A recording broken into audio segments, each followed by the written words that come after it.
speaking Srimad Bhagavatam, so where there is lack of continuity, like to explain this to the audience who's present in Naimisharanya, there is some amount of connectivity which is needed. So Sutta Goswami is beginning to speak here. And what is he saying? Sutta Vacha Upadhaya Vachastasya. The word Tasya is actually in feminine. It's spoken by a lady. That's why this is called Upadhaya Vachastasya. Upadhaya is spoken by Uttara. Upadhaya Vachastasya Bhagavan Bhaktavatsala. Whom is she speaking to? She is speaking to Bhagavan, Krishna. What kind of Bhagavan is he? Bhaktavatsala. Upadhaya Vachastasya Bhagavan Bhaktavatsala. Apandavam idam kartum draunirasram amudhyata. The Lord immediately understood that this is an act of Drauni. Drauni is actually son of Dronacharya, which is Ashwatthama. Apandavam idam kartum. So this is an act of the son of Dronacharya, which is Ashwatthama, to finish the final descendant of the Pandavas. Apandavam idam kartum. To finish the last descendant of Pandavas.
Somebody wants to sleep, somebody wants to lie down, somebody wants to do this thing, scratch his head, or something, and then it becomes too much, then one person leaves.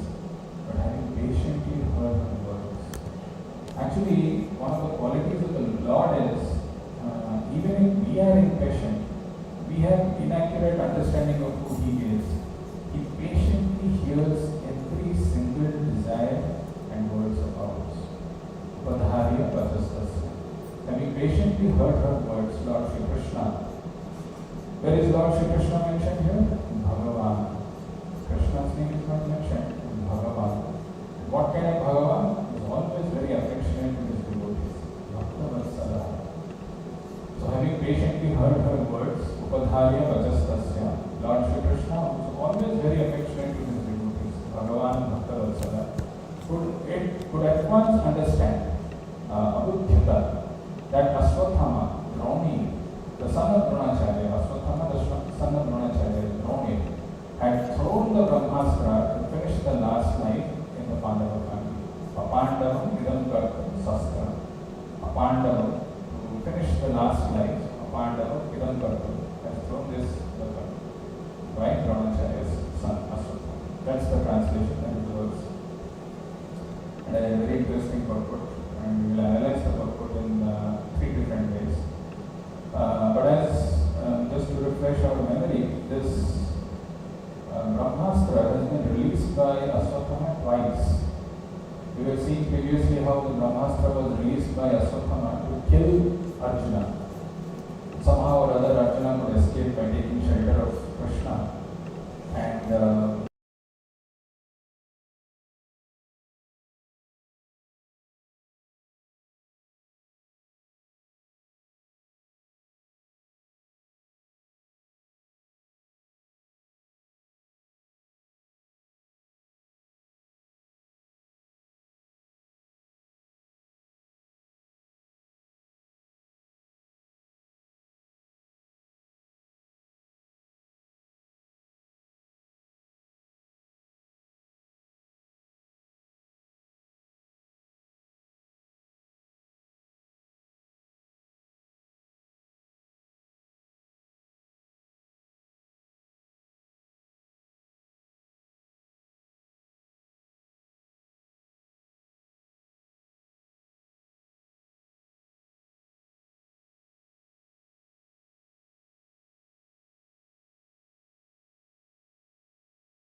But the next two lines he says, Ye bhajanti tu mam bhaktya.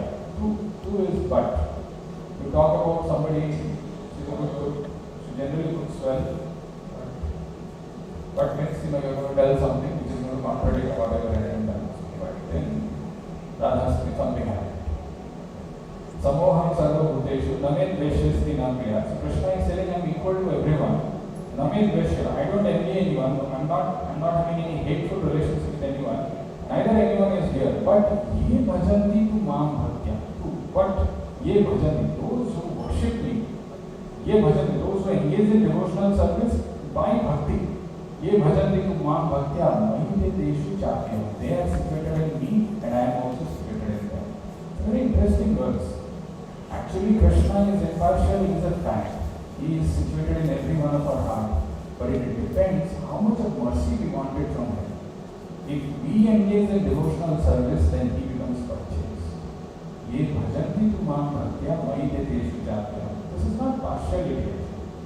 If you see Krishna says in Bhagavad Gita elsewhere, Ye yatha mam prapadyante tam tatheva bhajanyam. Depending upon how much you surrender, I reciprocate. Like Prabhupada gives the example, the sunshine, the sun when it shines, the sunshine is falling everywhere. There is no differentiation of the sunshine that I will fall only in this place, in America I will fall less, in India I will fall more. It is falling everywhere. But if somebody enters into a cave and says that there is no sunshine, that is his problem. Similarly, ye bhajanti tu mam bhaktya mahite deshu chapya. Actually, those, but whoever renders service unto me in devotion is a friend, is in me, and I am also friend to him. This is the difference which Krishna says. Still people think, no, this is not true. Even in one of the conversations where Sukadeva Goswami was asked this question by Parikshit, that why the Lord is always taking the side of Devatas, between the war that happens between the Daityas and the Devatas. Why the Lord is always taking the side of Devatas? Is he partial? And in context with that, the story of Prahlad Maharaj comes in 7th canto, how Lord is impartial. That portion is very nicely explained by Sukadeva Goswami. One thing for our dull material head to understand the impartial nature, of course, it requires repeated hearing and understanding and contemplation. But just for our dull material mind to get convinced, there are few examples. First example is the nature of Krishna, that he is absolutely impartial. Somebody says, how? Krishna killed his own son. Which son of Krishna was killed by him? Don't speak any words. Raise his hand. Madhav? Kabila? Sahar?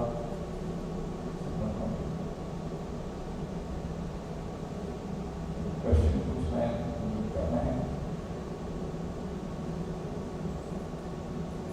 Son of Krishna was killed by himself.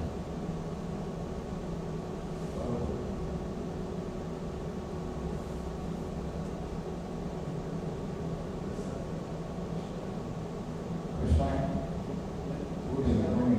Varaha and the Bhumi. So Varaha, and he lifted Bhumi. It's easy to remember Bhumi. The son of Bhumi becomes Bhauma. Bhaumasura.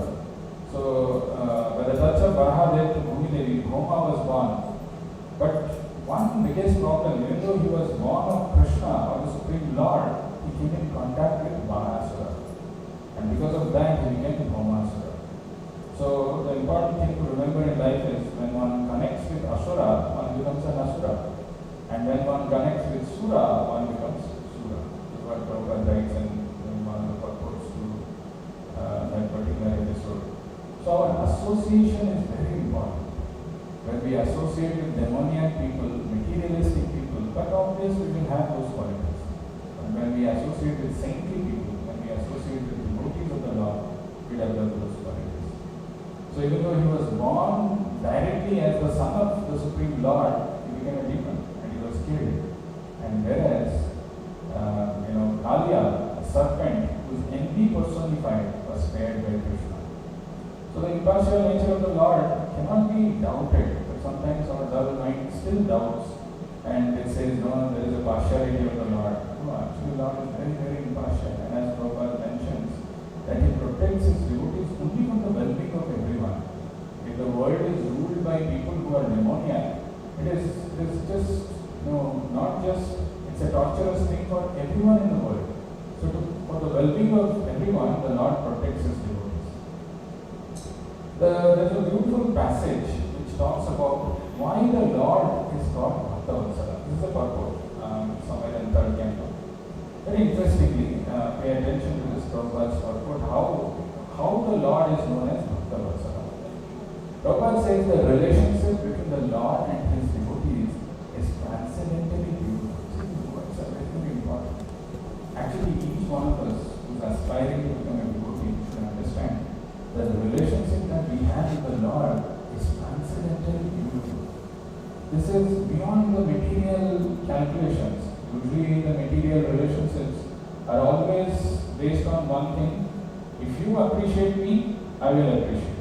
If there is some if there is some gain for me, then I will go and do some service to you.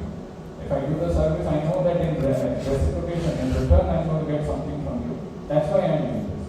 Otherwise, the material relationship, whatever it may be, except for the mother and child, which is probably pretty close to something which is beyond this material thing, every other relationship, there is some give and take. The relationship between the Lord and his devotee is transcendently beautiful. As the devotee thinks that it is due to being a devotee of the Lord that he is elevated in all good qualities, so the Lord also thinks that it is because of the devotion to the servitor that all his transcendental glories have increased. It's a very beautiful thing. As the devotee thinks that it is due to being a devotee of the Lord that he is elevated in all good qualities. Actually, there is the 3rd canto. If you read carefully, when Brahma was entrusted in the responsibility of secondary creation, so when he is about to do the secondary creation, it's a big responsibility. Creation of this material universe is not a small thing. And Brahma is about to start this work, and he prays to the Supreme Lord, saying that I am going to do this big task which is assigned to me. How should I do this? And Prabhupada in that purport explains there are 3 qualities that a devotee should have when he is entrusted with some big responsibility. What he should be. First thing which Brahma explains or mentions in that verse is, I am not qualified. I am not qualified to do this. That's the first sign of success for a devotee when he is entrusted with big responsibility. I am not qualified to do this. First. Second, he says that, O Lord, it is only by your mercy I will be able to do this. First, I am not qualified. Second, by your mercy I will be able to do this. And third thing that Brahma says is very striking, very, very important, that without Lord's continuous mercy, I can never accomplish this. First is to start also I need this, and throughout the responsibility which is entrusted on me is only possible by the Lord's mercy. Glorify is the Lord's mercy. As a devotee thinks that it is due to being a devotee of the Lord that he is elevated in all good qualities. So the Lord also thinks that it is because of his devotion to the servitor that all his transcendental glories have increased. In other words, as the devotee is always anxious to render service to the Lord, so the Lord is ever anxious to render service to the devotee. So there is a reciprocation. As the devotee is anxious to render service to the Lord, so the Lord is also ever anxious to render service to the devotee.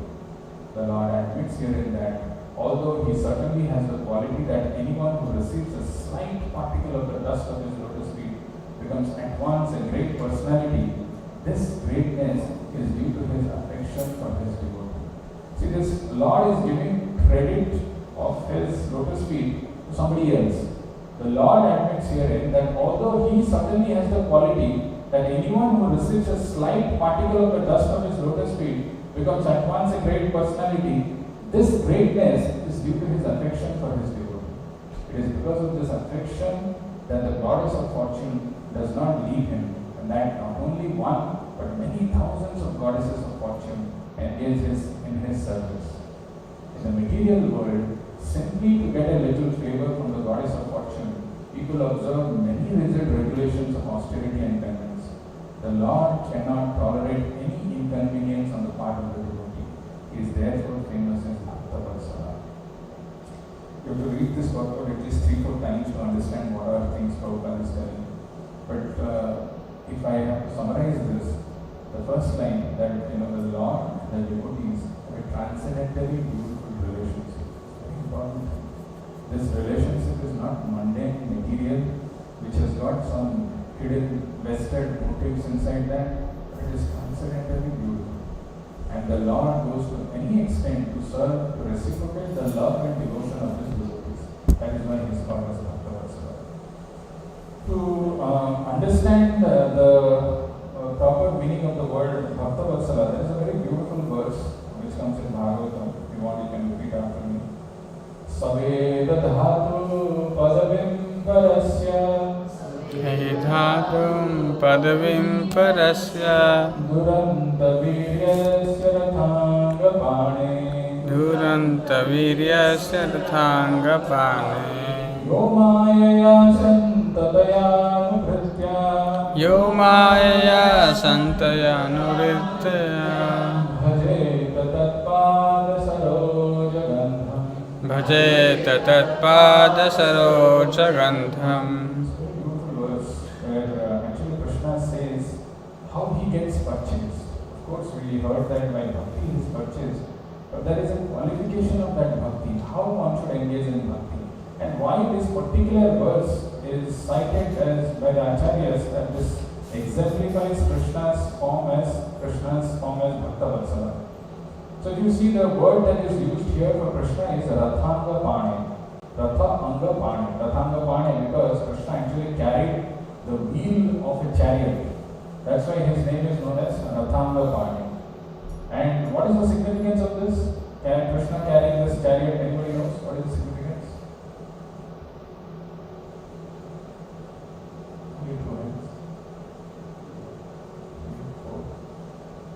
Okay, Bhagavatam.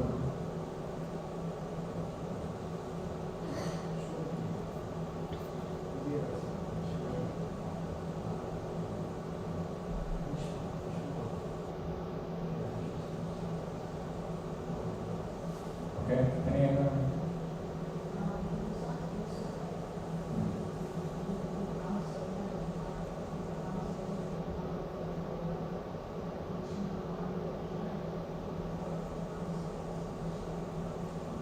Someone was there, but not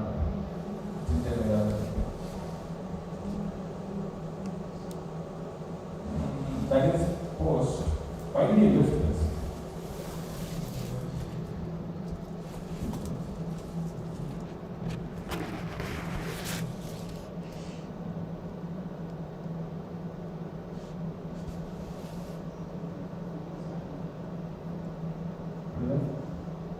Previous one.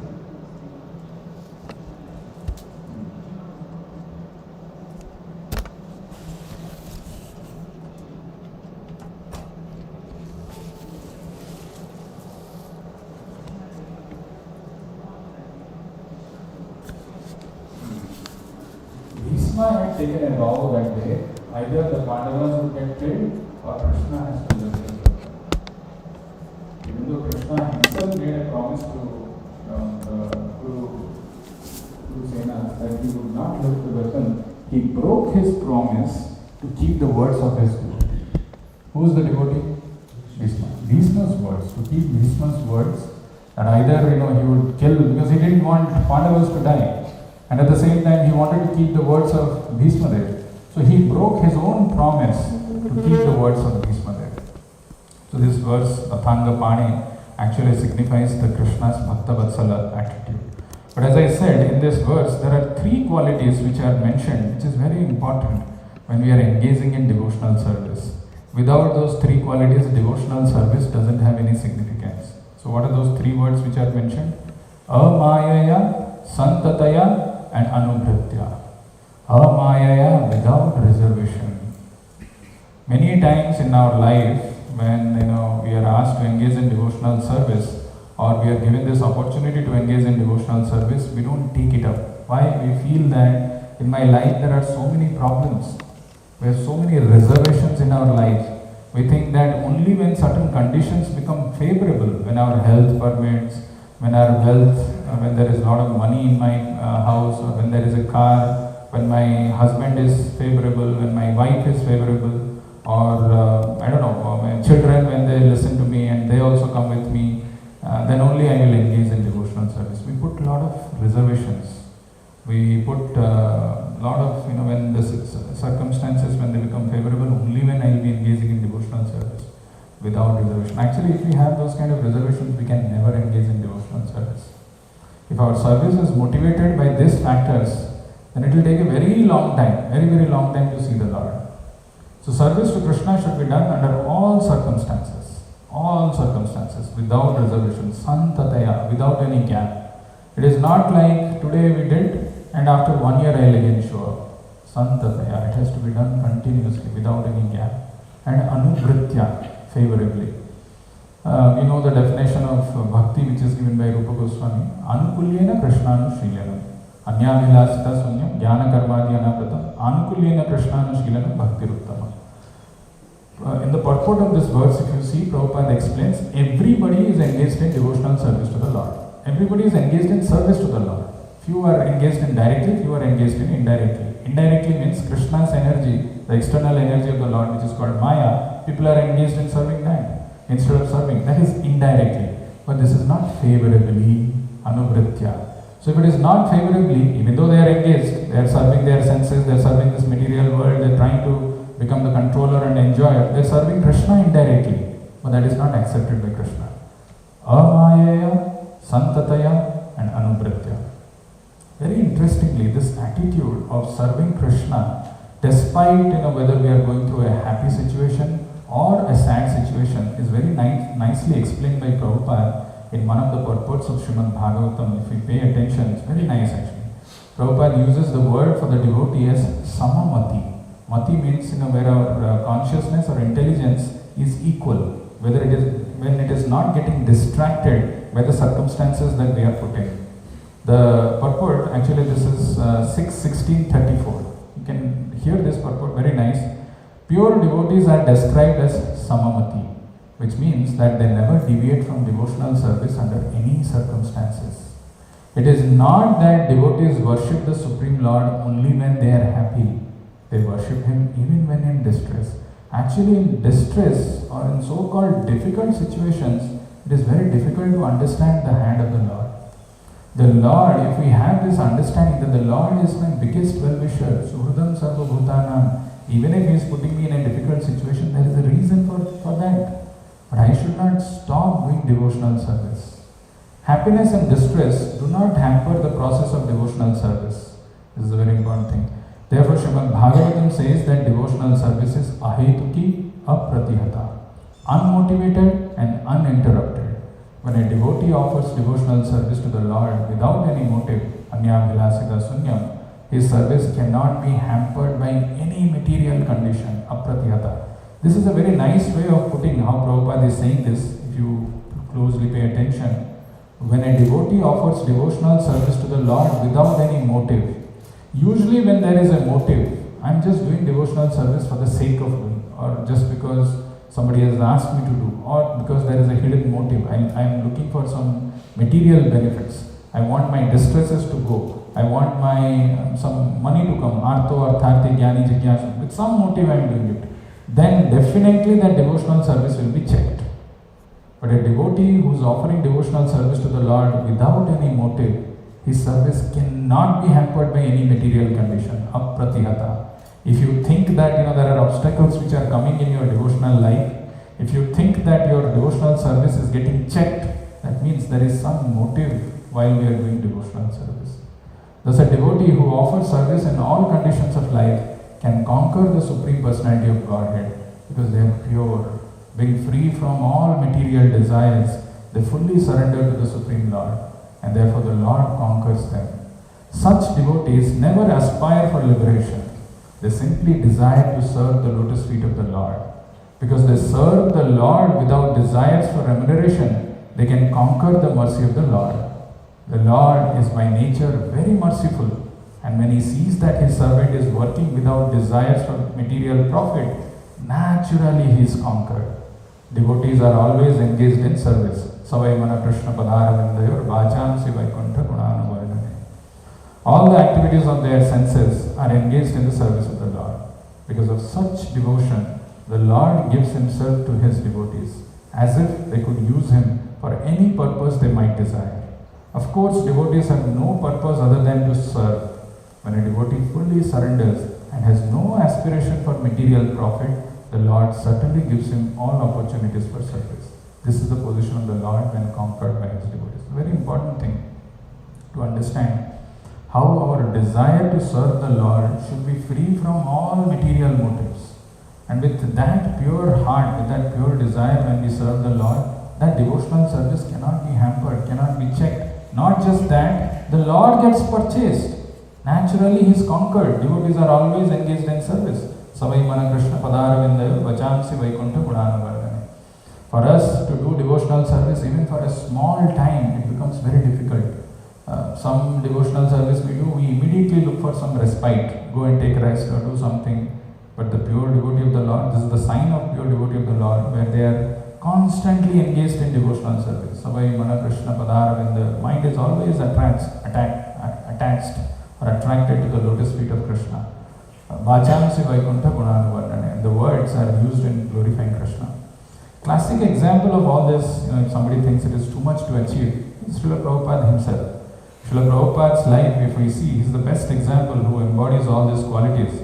Even though he was in his 70s, hardly any support from his friends and family, without any financial backup, he set out to travel in the ship, that is a cargo ship, to an unknown country, with a single clue what the future was without any single clue what the future has got in store.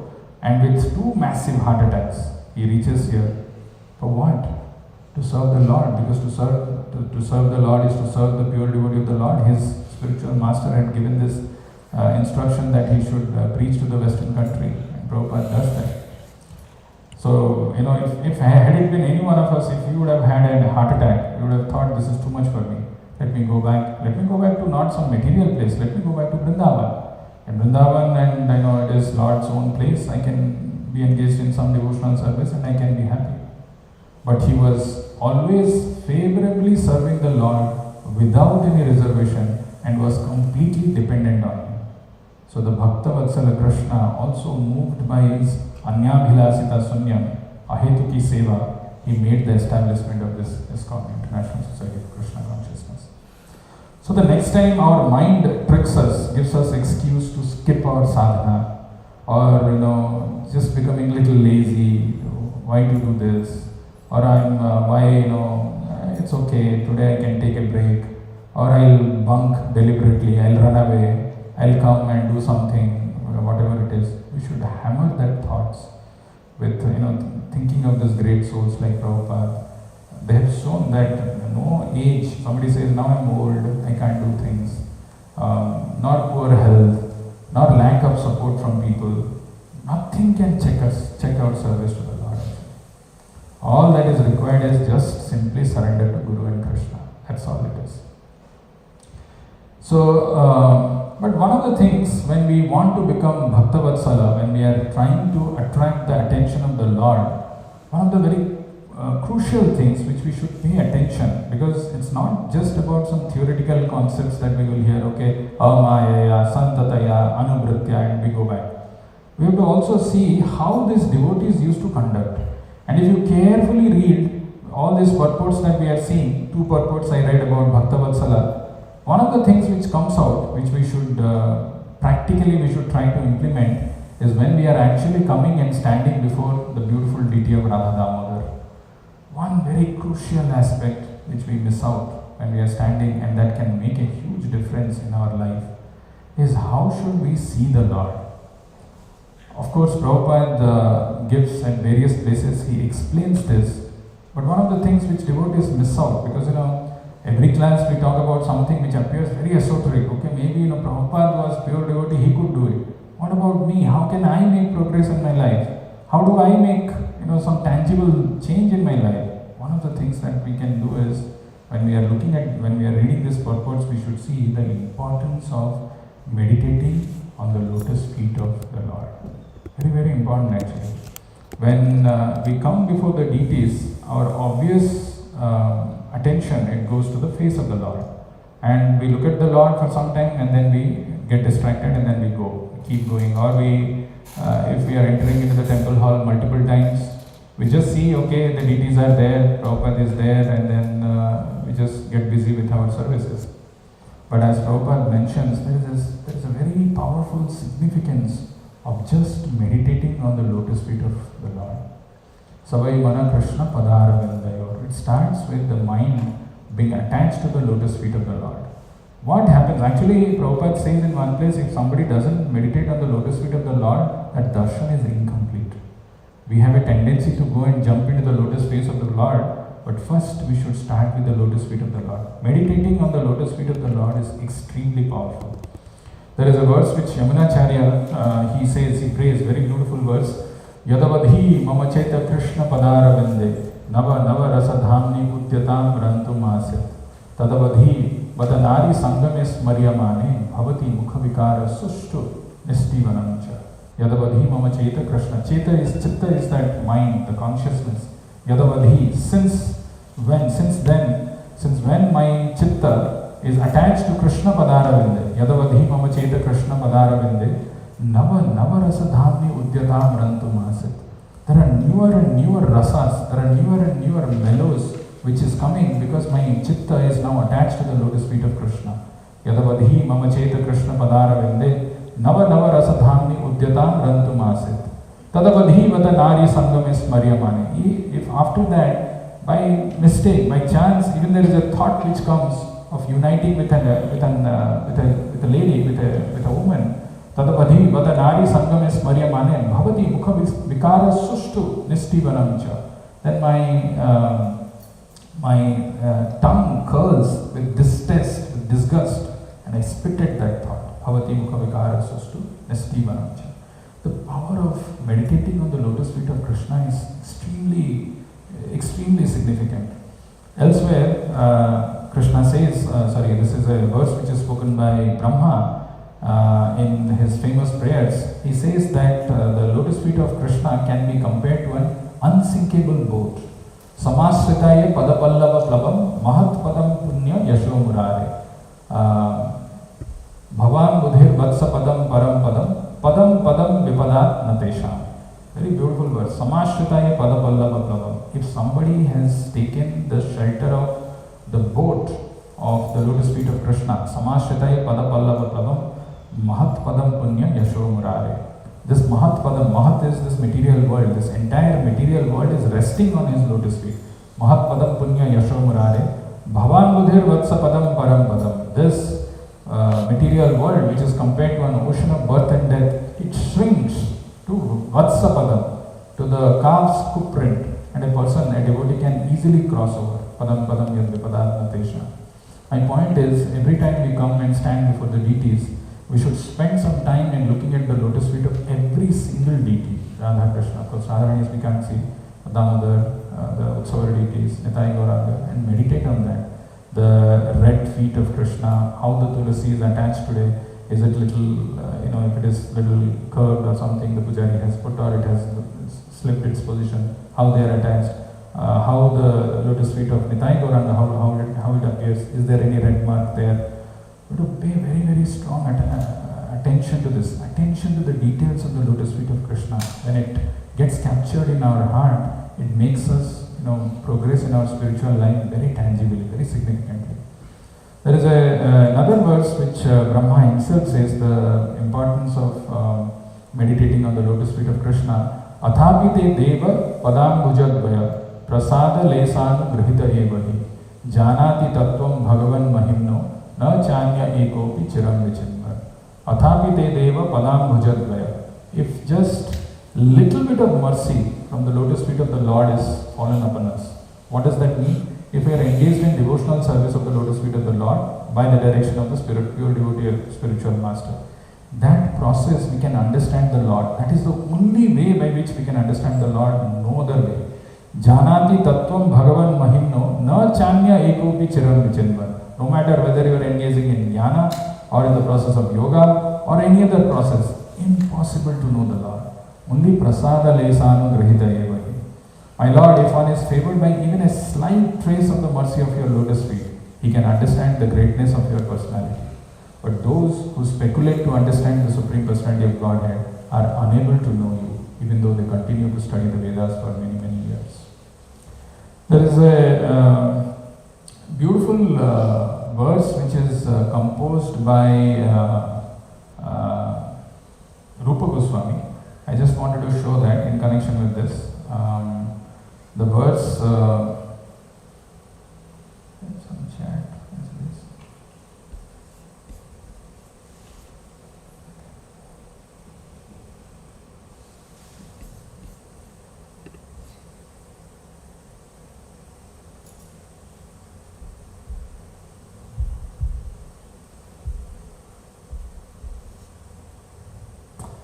It's a very beautiful verse. I don't know how many of you know this, but the genius of Rupa Goswami, he summarizes the importance of meditating on the lotus feet of Krishna. Very powerful verse. Have you heard this verse?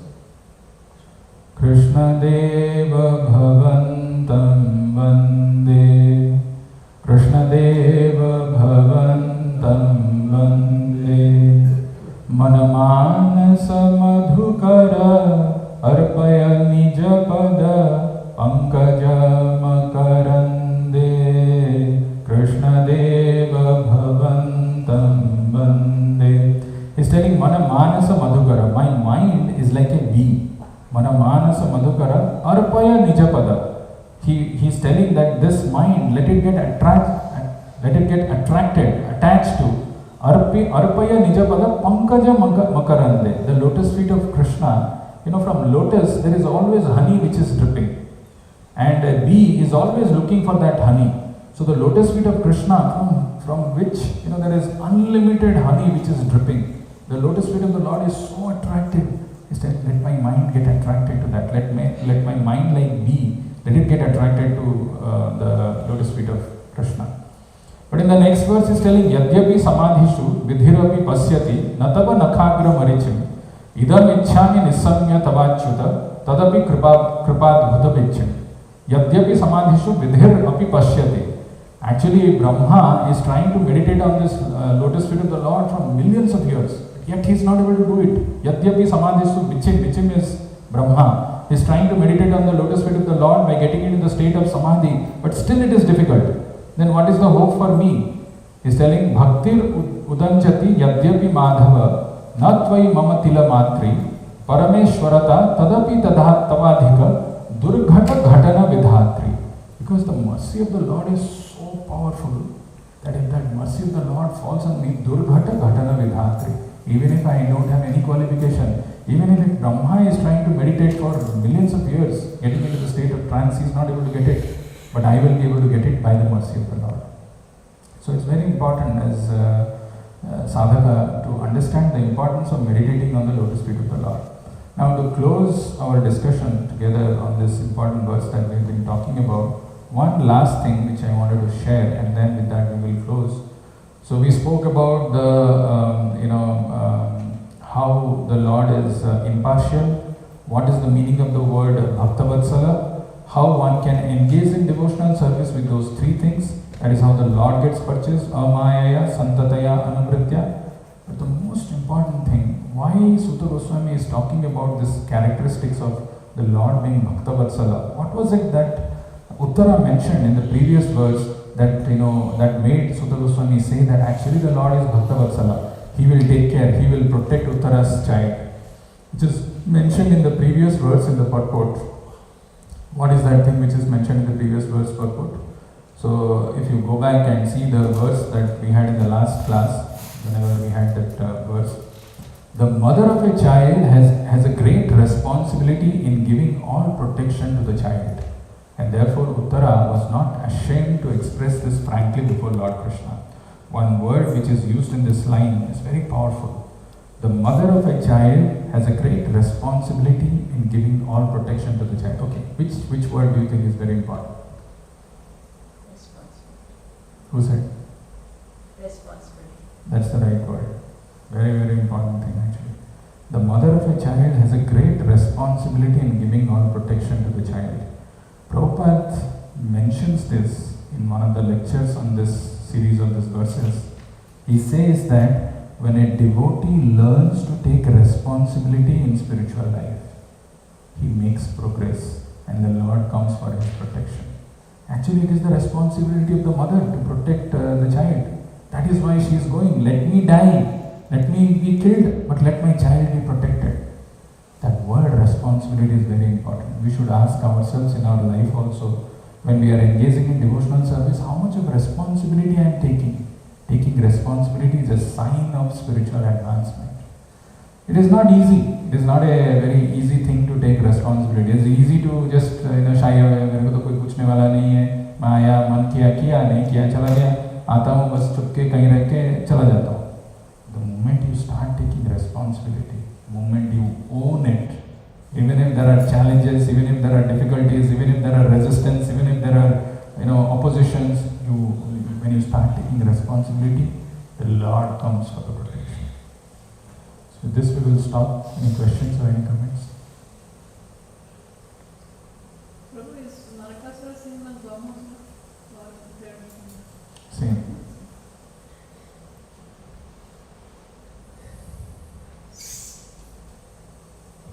The last verse just now that we spread about Uttara's responsibilities. So the second part exactly is that she was not ashamed to seek protection,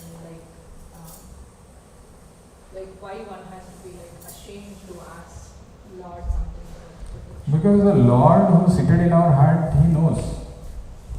He knows what is good, what is bad for us, what is the right thing. Sometimes because of our faulty material intelligence, the punishment of the Lord is not seen in the right spirit. We think why we are put into that kind of a situation.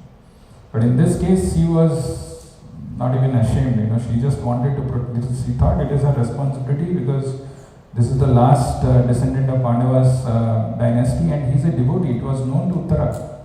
Parikshit was there in her home, so it is her responsibility to protect.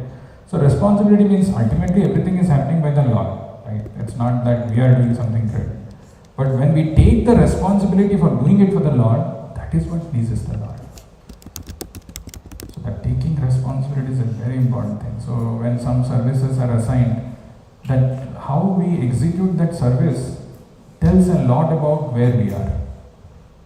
We don't have to come and say that no, I have become advanced and all, I have become very this thing. How we are doing our devotional service, by that only we can know. Everybody can know. When we take the responsibility, it is not for somebody else's sake. I am doing it for pleasing the Lord. When we do it with that responsibility, that attracts the Lord.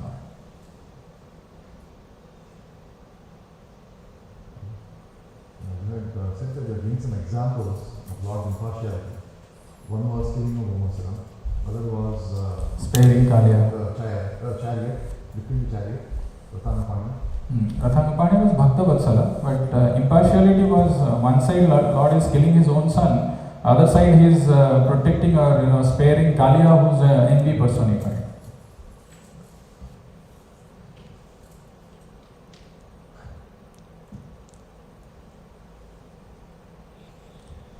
No other questions? We'll stop here. Grantha Srimad Bhagavatam ki, Srila Prabhupada ki, Nitai Gaur Premanande.